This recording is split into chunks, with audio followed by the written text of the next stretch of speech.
Peace of Christ be with you. This is a midweek reflection for Third Reformed on August 12th, 2020.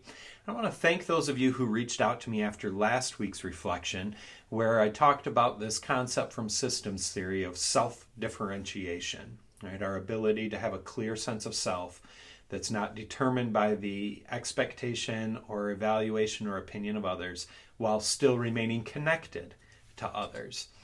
And that led to some good conversations about how we really do grow in self-awareness and emotional and spiritual maturity. One of the tools that's been really helpful for me in thinking about that also comes from the world of systems theory, and it's called Joharri's window. It's named after the two originators of the idea, Joe Luft and Harry Ingham. And their premise is this, that there are things about ourselves that we are aware of and things that we are unaware of that are hidden to us. And that is also true for the other people that we are connected to in life. That there are things they are aware of about us and things that they are not. And so when you put those factors together, you end up with the 4 panes of Joharri's window. And pane 1 are the things that are known to ourselves and to others. The fact that I am a pastor is something I'm well aware of, and it's known to others. It's a public role that I live in. I'm going to drop down to pane number 3, which are things which are known to ourselves, but hidden from others. There are certain things about my experience, my perspectives on the world that I may be aware of, but not everybody else's. Those are things that exist in the private realm for me and aren't open knowledge for others. In pane 4, you find that there are things that are hidden to yourself and to others. Patterns of behavior that I'm not even aware of within myself. Oftentimes these will be things that emerge out of our first formation with our family of origin, stuff that was built into us early on that we haven't brought to light and examined and become aware of. And nobody else can see that either. But the crucial pane in Joharri's window is number 2. Things that are hidden to yourself, but known to others. And it's paying attention to pane number 2 in particular that a lot of growth and maturity can come in our lives. I'll tell you one story when that became real for me. I have said, I think, to every consistory, which is a group of elders and deacons, leaders in congregations that the pastors work alongside of. And I think to every one I've worked with, I've said, please give me honest feedback because it does me no good to remain ignorant of the way that people are experiencing me. And if there are things that people are struggling with the way I show up as a pastor, I need to know those things if I'm going to be attentive to that, right? Just because I'm ignorant of it doesn't mean that those experiences are changing for people. It just means that I don't know that. So I remember the time in the first church that I served at, Servants Community Church, where I said that to that group of leaders. Hey, give me honest feedback. I need you to help me because it does me no good to remain ignorant of the way I'm being experienced.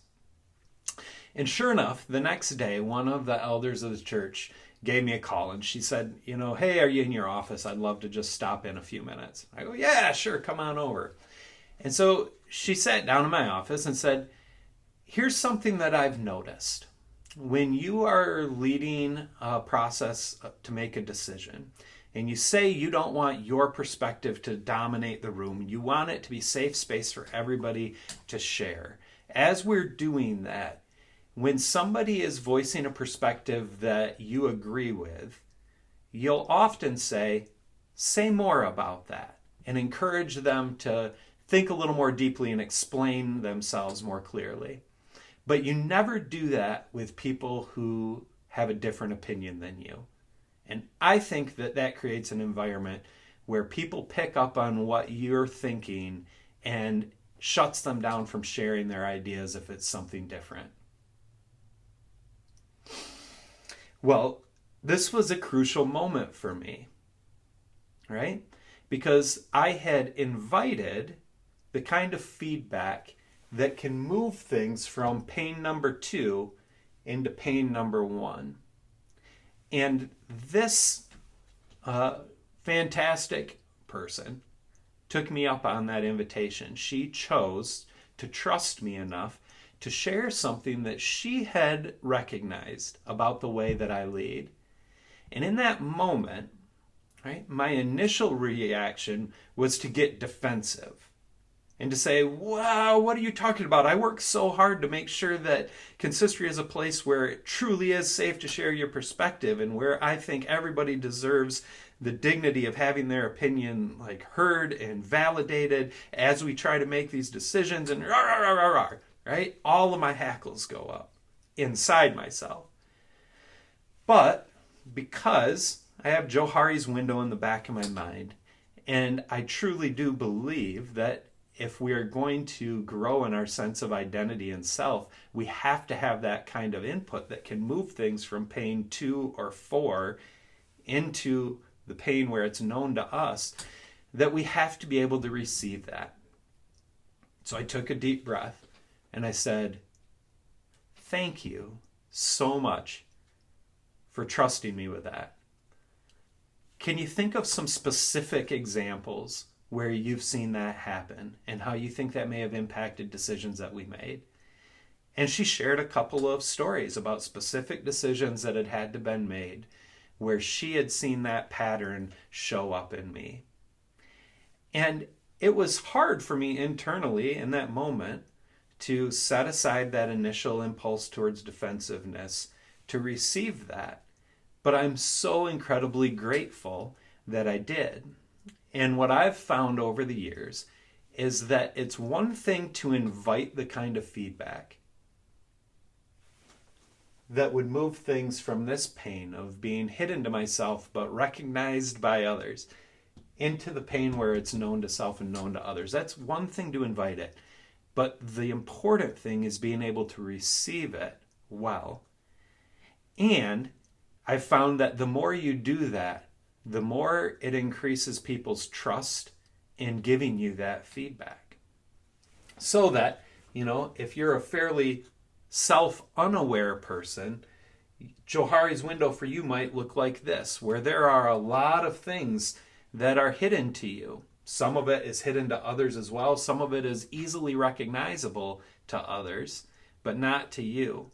Then slowly over time, as you invite that feedback that moves things from pain 2 into pain 1, or as you do counseling or spiritual direction work that can help move things from pain 4 into pain 1 or 3, right, where you become aware of things that were hidden to you, over time, Joharri's window starts to shift so that those pains that are filled with things that are known to you get bigger, and pains 2 and 4 with things that remain hidden to you get steadily smaller. So my encouragement for you this week, as we think about Joharri's window, is for you to consider who are the people in your life that you trust and who trust you enough to name these things that are hidden to you. That can be really hard sometimes to receive, but it's a crucial part of growing in your sense of self-awareness and emotional and spiritual maturity. And maybe you can also be thinking about the people you love and care about, who you could be that person for. It's interesting that sometimes there are patterns that to you are so obvious in somebody you're connected to. You assume it has to be something in pain 1, that they're aware of that pattern in their lives too. But oftentimes they're not. There can be those things that we are just self-unaware about, even though the people around us can see it so easily. So for us to be a community of people who are continually growing up in all things into Christ and gaining deeper emotional, spiritual maturity and self-awareness, we have to surround ourselves with people where we invite them to share those things they recognize about us that we may not be aware of ourselves. And we need to be ready to graciously receive that, take that information in, and let it become transformational in our lives. So if you've got any stories of times when things have moved from Windows 2 or 4 into 1 or 3 for you, or about people who have come into your life that have risked being honest enough with you to see that happen, I would love it if you'd share some of those stories or any of your other reflections as you think about Joharri's window this week.